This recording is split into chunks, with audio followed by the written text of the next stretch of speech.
Hello friends, आज की इस वीडियो में हम देखेंगे प्रॉफिट लॉस यानी कि लाभ हानि का पार्ट 2। और पार्ट 2 में हम देखेंगे 6-7 अलग अलग टाइप के प्रश्न जिसको अभी तक आप लोगों ने अलग अलग तरीकों से अलग अलग सूत्रों से किया होगा। परंतु आज मैं एक ऐसा कॉन्सेप्ट बताऊंगा जिसके ऊपर आपके जितने भी तरीके के मैं प्रश्न बताऊंगा उसी कॉन्सेप्ट से सॉल्व हो जाएंगे। तो चलिए दोस्तों, पढ़ना शुरू करते हैं।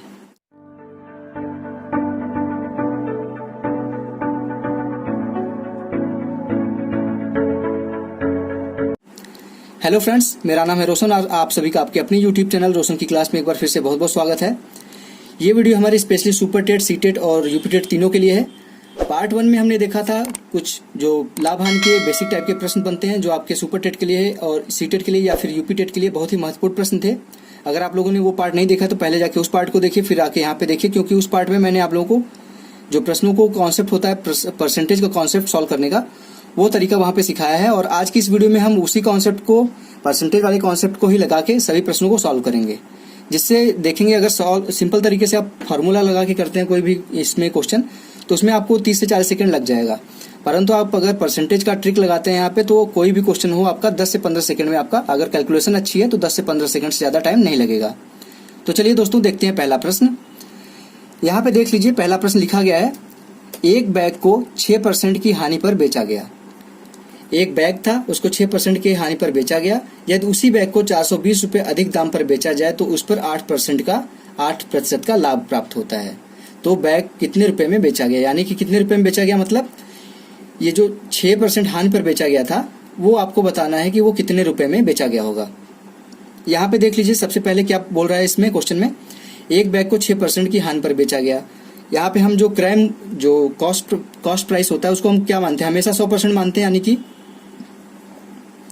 क्रय मूल्य को हमेशा क्या मानते हैं हम, 100%। उसके बाद यहाँ पे कितने में बेचा गया, 6% की हानि भी बेचा गया, तो यानी कि विक्रय मूल्य कितना होगा, विक्रय मूल्य हो जाएगा आपका 100 में से 6 माइनस कर देंगे तो 94% आ जाएगा। ठीक, 94% आ गया। अब 94% हो गया आपका सेलिंग प्राइस यानी कि विक्रय मूल्य। अब उसके बाद क्या बोल रहा था प्रश्न में, यदि उसी बैग को 420 रुपए अधिक दाम पर बेचा जाए तो उस पर 8% का लाभ प्राप्त होता है। 8% का लाभ किस पे प्राप्त होगा, क्रय मूल्य पे प्राप्त होगा, क्योंकि हमेशा जो लाभ और हानि प्राप्त होता है वो क्रय मूल्य पे प्राप्त होता है, 100% पे ही प्राप्त होता है। तो यहाँ पे देख लीजिए, अब उसको कितने में बेचा गया, उसको 8% का लाभ होता है जब 420 रुपए में ज्यादा में बेचा जाता है। तो यहाँ पे इस तरीके से लिख लेते हैं। यहाँ पे देख लीजिए, 94% में बेचा गया था और अब बेचा जा रहा है उसको 108% में। 94% मतलब कि 6% हानि पर बेचा गया था उसको, अब बाद में 8% लाभ प्राप्त होता है जब 420 रुपए में अधिक, 420 रुपए अधिक में बेचा जा रहा है उसी प्राइस को, उसी बैग को। तो यहाँ पे कितने का यहाँ पे गैप होगा, 420 रुपए का होगा। 420 रुपए जब बढ़ा तभी तो इतना लाभ हुआ।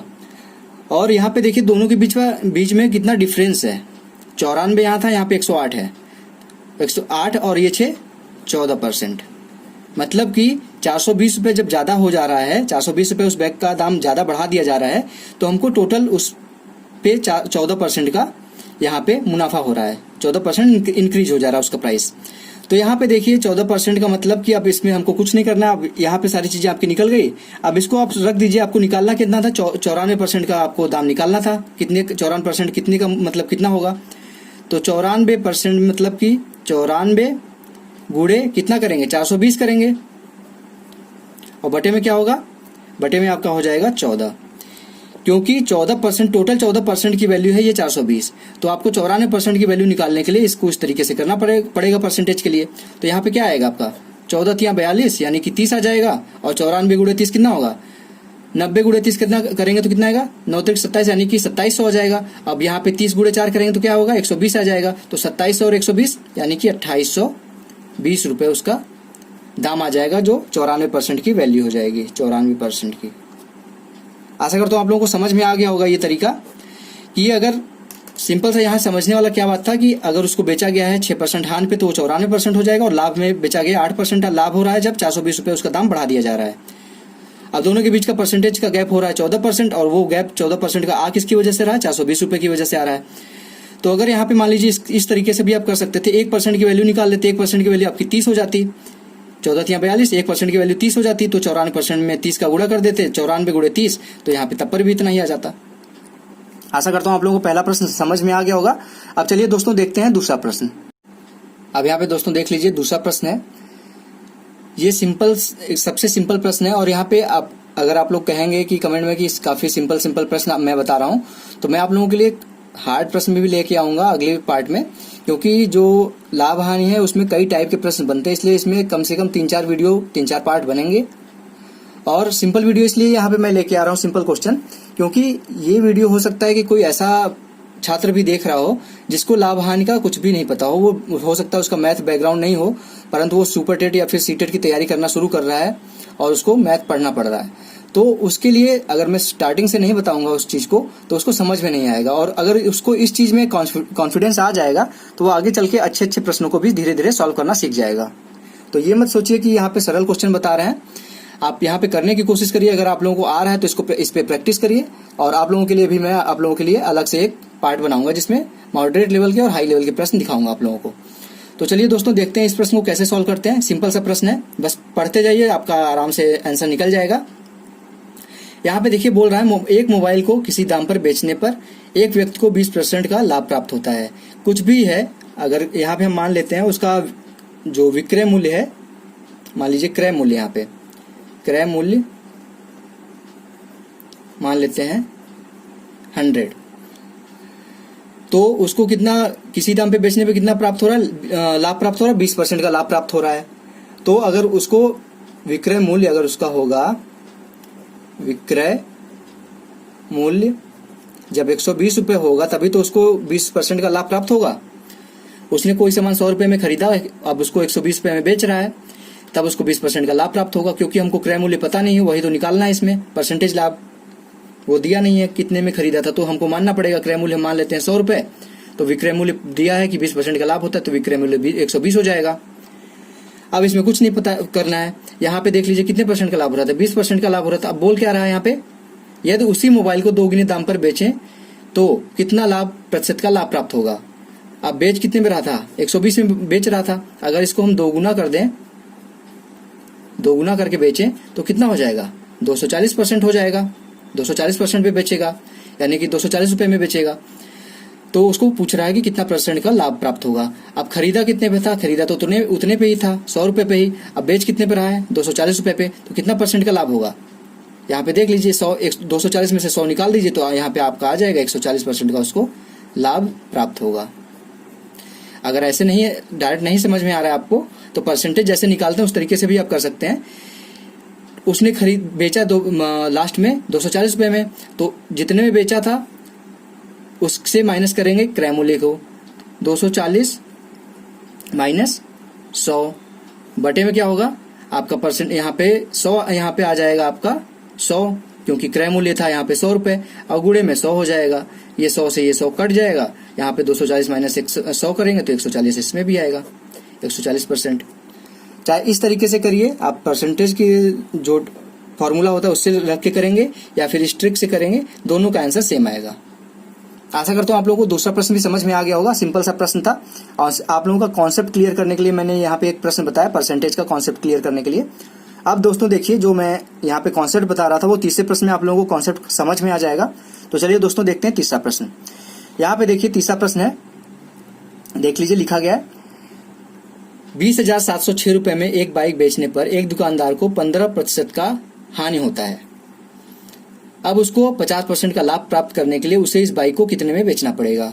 एक दुकानदार है, वो बाइक बेचता है, कोई बेचने पे इतने में बेचता है तो उसको 15% का हानि होता है, यानी कि 15% का हानि मतलब 85%, यहाँ पे 85% की वैल्यू ये दी है, 85% का मान ये है। तो इसमें कैसे करते हैं, मैं कॉन्सेप्ट आप लोगों को दिखा देता हूँ। 15% का हानि होता है, यानी 100 में से 15 घटा देंगे तो 85% आ जाएगा। 85% का यहाँ पे दाम दिया गया है 20,706, ठीक। अब उसको कितने का लाभ चाहिए, 50% का लाभ चाहिए, तो यहाँ पे कितना हो जाएगा, 150% हो जाएगा। अगर हम बेस क्या मानते हैं, जो हम आधार मानते हैं वो 100% का मानते हैं, अब उसमें से 15% का हानि हुआ था तो ये हो गया। अब बाद में उसको कितना चाहिए, 50% का लाभ चाहिए, तो 50% 100 में जोड़ेंगे तो 150 आ जाएगा। 150% की वैल्यू आपको निकालनी है। यहाँ पे ये क्वेश्चन मार्क हो गया। अब क्या करना है, कुछ नहीं करना, क्वेश्चन मार्क की वैल्यू निकाल दीजिए, इसका तिरछे गुणा कर दीजिए। यहाँ पे तिरछे गुणा का मतलब क्वेश्चन मार्क को इस साइड ले आइए, 150 को इस साइड ले जाइए। ठीक, अब 150 को इधर ले जाएंगे तो क्या होगा, 20,706 में 150 का गुणा हो जाएगा। 20,706 गुणे 150, और यहाँ पे क्वेश्चन मार्क और 85 था तो 85 इधर ले आएंगे तो 85 भाग में हो जाएगा, यहाँ पे हो जाएगा 85। अब यहाँ पे कैलकुलेशन आपका काम आएगा। अगर कैलकुलेशन फास्ट है तो आप इसको आसानी से बहुत तेजी से कर लेंगे, अगर कैलकुलेशन फास्ट नहीं है तो इसको आप सिंपल तरीके से करेंगे। पहले इसका इसमें गुणा करेंगे, फिर इससे भाग देंगे। इस तरीके से कम आपका 1 मिनट ले जाएगा ये। अगर आपका कैलकुलेशन फास्ट है तो इसको आप बिल्कुल 10 सेकंड में कर सकते हैं। देख लीजिए यहाँ पे अगर हम यहाँ इससे 5 से इसको कट करें, 5 एकम 5, 5 सत्ते 35, इसको अगर 5 से कट करें तो कितना आएगा, 5 ते 15, यहाँ पे 30 आ जाएगा। ठीक, अब 17 से देखेंगे तो 17 से ये कट रहा है, इस चीज को देखेंगे आप। तो कोई भी क्वेश्चन अगर आपके एग्जाम में आ रहा है ना तो वो ऐसी वैल्यू ही देता है जो एक दूसरे से सॉल्व हो जाए, कभी भी वो आपको फंसाने की कोशिश नहीं करता। तो यहाँ पे देखिए 17 से इसको अगर काटेंगे तो कितनी बार जाएगा, 17 एकम 17, कितना बचा, 3 बचा, और यहाँ पे 7 बचा, 17 दूनी 34, फिर 3 बचा, फिर यहाँ पे 0 बचा, 17 एकम 17, फिर कितना बचा, 13 बचा, ये 6 बचा, मतलब 136 बचा। तो 17 8 कितना होता है, 136 होता है। तो यहाँ पे आपका आ गया 1218 और यहाँ पे 30, 1218 गुणे 30 करें तो कितना है, 12 36, 18 तिया, यहाँ पे देख लीजिए 3600 हो जाएगा, 18 तिया 54, और एक 0 यहाँ पे था तो यहाँ पे 0 बढ़ा दीजिए, आपका ये आंसर आ जाएगा। 36,540 रुपए में अगर वो बेचेगा तो उसको 50% का लाभ प्राप्त होगा। ये हो गया आपका आंसर। आशा करता हूँ आपको ये कॉन्सेप्ट क्लियर हो गया। जैसे क्वेश्चन बोल रहा है उस तरीके से लिखिए। अब तिरछे गुणा कर दीजिए, आपका यहाँ पे क्वेश्चन मार्क की वैल्यू आ गई। क्वेश्चन मार्क बराबर हो जाएगा 36,540 रुपए में अगर वो बेचेगा तो उसको 50% का लाभ प्राप्त होगा, यानी कि 150% की वैल्यू हो जाएगी ये। चलिए दोस्तों अब देखते हैं चौथा प्रश्न। अब यहाँ पे दोस्तों देखिए चौथा प्रश्न है। इस टाइप के प्रश्न आपके एग्जाम के लिए इंपॉर्टेंट है, यहाँ पे आप इंपॉर्टेंट लिख लीजिए अपनी कॉपी में। इस टाइप के एग्जाम में आपके क्वेश्चन आ सकते हैं। यहाँ पे देखिए लिखा गया है, यदि रमेश 35 रुपए में 15 नारंगी खरीदता है और 35 रुपए में ही 14 नारंगी बेच देता है तो उसे कितने प्रतिशत का लाभ प्राप्त होगा। तो यहाँ पे देख लीजिए, कोई आदमी है रमेश, वो 35 रुपए में 15 संतरे खरीदता है या नारंगी खरीदता है। अब 35 रुपए में ही 14 नारंगी बेच देता है, यानी कि जितने में खरीदा था उतने में ही बेचा है, परंतु यहाँ पे एक नारंगी उसने बचा लिया है, तो उसको 100% है कि यहाँ पे लाभ प्राप्त होगा। ये तो आपको क्लियर हो जाएगा कि यहाँ पे लाभ प्राप्त होगा। परंतु इसको करते कैसे हैं, यहाँ पे मैं आपको दिखाता हूँ शॉर्ट ट्रिक इसकी। इसको इस तरीके से लिख लीजिए, दाम पहले लिख लीजिए। 35 रुपए में कितनी नारंगी खरीदा था इसने, 15 खरीदा था। अब 35 रुपए में कितनी नारंगी बेच रहा है, 14 नारंगी बेच रहा है। अब यहाँ पे जो इस तरीके के प्रश्न करते हैं उसमें जो क्वांटिटी दी होती है ना, क्वांटिटी को आप पहले बराबर करिए। इस चीज को, दाम को छोड़ दीजिए, पैसे को छोड़ दीजिए। आप 100% इसको पहले, जो यहाँ पे नारंगी है कोई वस्तु है, उसको बराबर करिए। बराबर करने के लिए क्या करते हैं, अगर यहाँ पे एलसीएम मेथड का यूज करें तो इधर हम 14 का गुणा कर दीजिए, इधर हम 15 का गुणा कर देंगे। 14 का इधर गुणा करेंगे या 15 का इधर गुणा करेंगे तो आपका देखेंगे कि बराबर हो जाएगी वैल्यू। अब जब 14 का गुणा इधर करेंगे तो मैथ का ये रूल होता है कि जब एक साइड गुणा करते हैं तो दूसरी साइड भी उस चीज से गुणा करते हैं, तो इधर भी 14 से गुणा हो जाएगा। ठीक, और 15 गुणा यहाँ पे हुआ तो इधर 15 का गुणा हो जाएगा। आशा करता हूँ आपको समझ में आ रहा होगा। अब इस तरीके से कर लीजिए, लाइन खींच लीजिए अपने लिए। अब यहाँ पे देखिए 14 गुणे 15 करें कितना आएगा, 15 का स्क्वायर कितना होता है, 15 का वर्ग होता है 225, उसमें से एक माइनस कर दीजिए 15 तो 210 हो जाएगा। यानी कि इस साइड हमारा वैल्यू जो है वो 210 ही आएगा, इसका भी वैल्यू 210 आएगा और इसका भी वैल्यू 210 आएगा 15 गुणे 14 करेंगे तो। या फिर 15 दाम 150 कर दिए, 15 चौका 60 कर दीजिए, 150 और 60 210 होगा। इस तरीके से भी आप कर सकते हैं।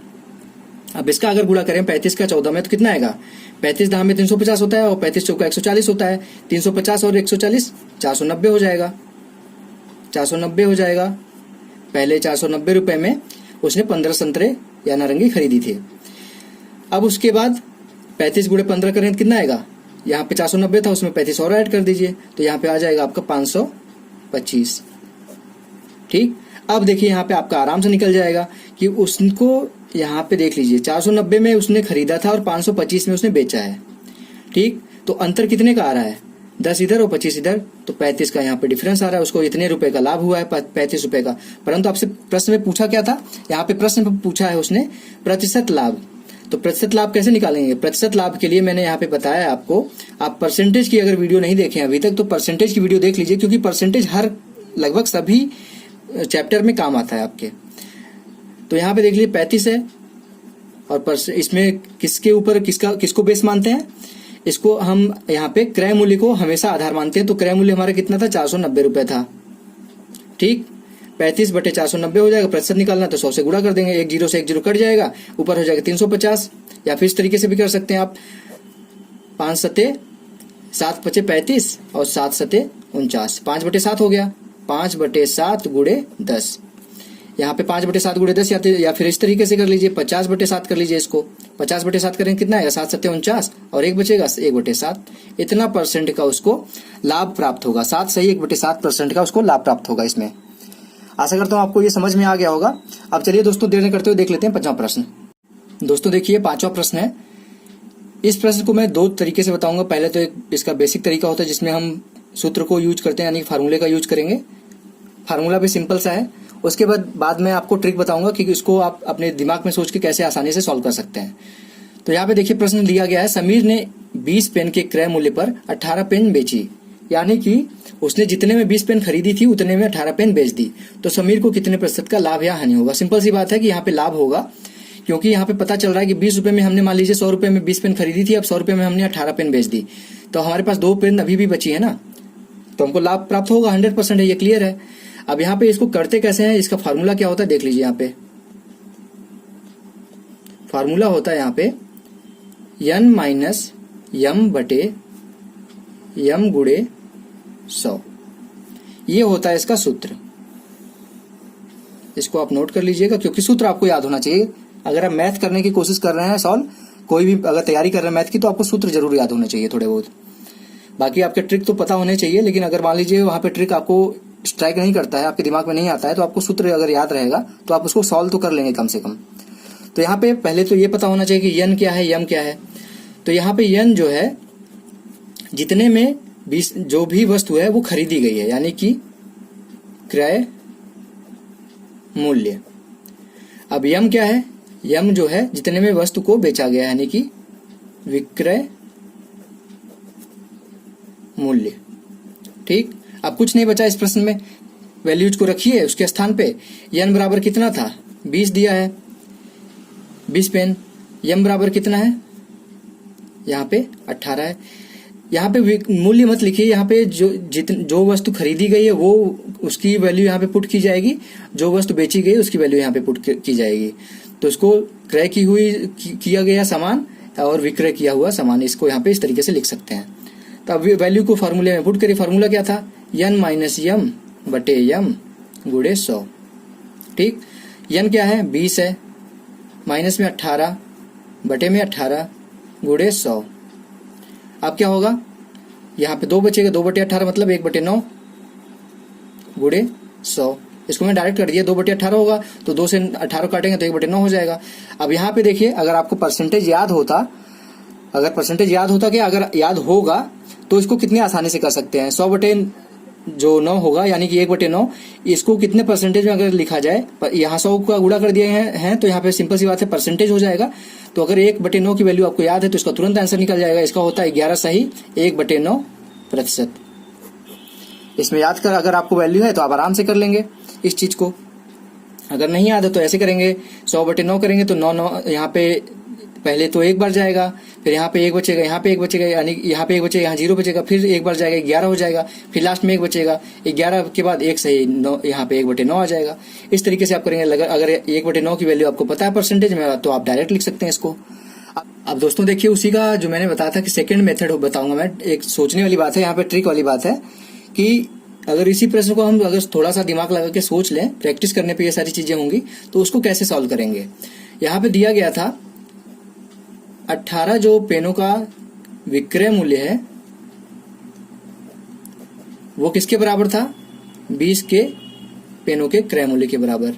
ठीक, तो हमको यहाँ पे जो परसेंटेज निकालना है वो किसके ऊपर निकालना है? हमको विक्रय मूल्य के ऊपर हमको लाभ होगा। यहाँ पे कोई भी चीज हम खरीदे हैं, अगर उसको हम ज्यादा में बेचेंगे तभी तो हमको लाभ होगा। तो हमको विक्रय मूल्य के ऊपर परसेंटेज निकालना है। तो विक्रय मूल्य बराबर क्या होगा, यहाँ पे विक्रय कर लेंगे। अगर विक्रय के ऊपर हमको परसेंटेज निकालना है तो इधर अगर 18 को इधर ले जाएंगे तो 20/18 हो जाएगा। और यहाँ पे परसेंटेज निकालने के लिए हम 100 से गुणा कर देंगे। एक यहाँ पे हो जाएगा 10/9। अब ऊपर 1000 हो जाएगा, सीधी सी बात है। 10 गुणे 1000, 10 गुणे 100 तो 1000 हो जाएगा। 1000/9 करेंगे कितना आएगा आपका, आ जाएगा 111 सही 1/9%। तो यहाँ पे हमको लाभ कितना हुआ, 100% का हमारा था क्रय मूल्य। अब विक्रय मूल्य हमारा आ गया 111 सही 1/9%। तो हमको लाभ यही होगा ना, 11 सही 1/9% का लाभ होगा। ये आपका आंसर होगा। आशा करता हूँ आप लोगों को ये मेथड समझ में आ गया होगा। कुछ नहीं था, बस सिर्फ आपको सोचना था अपने दिमाग में कि इस चीज को कैसे बराबर करेंगे, उसको हमको किस चीज पे हमको लाभ प्राप्त होगा। सिंपल सी बात है कि कोई चीज हम खरीद रहे हैं किसी दाम पे और उसको हम किसी दाम पे बेच रहे हैं, तो हमको जो लाभ होगा विक्रय मूल्य ज्यादा होगा, तभी तो हमको लाभ होगा। तो हम विक्रय मूल्य पे कितना परसेंटेज, विक्रय मूल्य का परसेंटेज निकाल लेंगे। 100% था क्रय मूल्य। अब हमारे विक्रय मूल्य का जितना परसेंटेज आया होगा उसको उसमें से माइनस कर देंगे। तो यहाँ पे 100% माइनस 111 सही 1/9 माइनस 100 करेंगे तो 11 सही 1/9% आपका यहाँ पे आ जाएगा लाभ। आशा करता हूँ आप लोगों को समझ में आ गया होगा। अब चलिए दोस्तों देखते हैं छठा प्रश्न। अब यहाँ पे दोस्तों देखिए छठा प्रश्न है। इस प्रश्न में आप देख लीजिए, वही कॉन्सेप्ट लगाइए, देखिए इसको कैसे सॉल्व किया जा सकता है। यहाँ पे देख लीजिए लिखा गया है, एक दुकानदार ने 392 रुपए में एक किताब बेचकर 45/2% का लाभ प्राप्त किया। यहाँ पे 45/2% आपको बस थोड़ा सा देखने में गड़बड़ लगे इसलिए इस तरीके से दे दिया गया है। इसको आप 22.5% भी लिख सकते हैं। 45/2 को 22.5% का लाभ प्राप्त होता है। तो लाभ यहाँ पे देख लीजिए, जो ध्यान में देने वाली बात थी ये थी, लाभ ज्ञात करना है। यहाँ पे लाभ ज्ञात करना है, यानी कि परसेंटेज लाभ नहीं, प्रतिशत लाभ नहीं ज्ञात करना है। यहाँ पे सिर्फ लाभ ज्ञात करना है, कितने रुपए का लाभ हुआ है उसको। तो यहाँ पे सर चलिए देखते हैं, जो यहाँ पे 392 रुपए लिखा गया है वो किसका दाम होगा, कितने का दाम होगा। उसको जब इतने में बेचा तो 22.5% का फायदा हुआ, यानी कि 22.5% मतलब 100% था, उसमें 22.5 और ऐड कर दीजिए। 122.5% की जो वैल्यू है वो है 392 रुपए। ठीक, जो मैं समझाने की कोशिश कर रहा हूं आप लोगों को समझ में आ गया ना।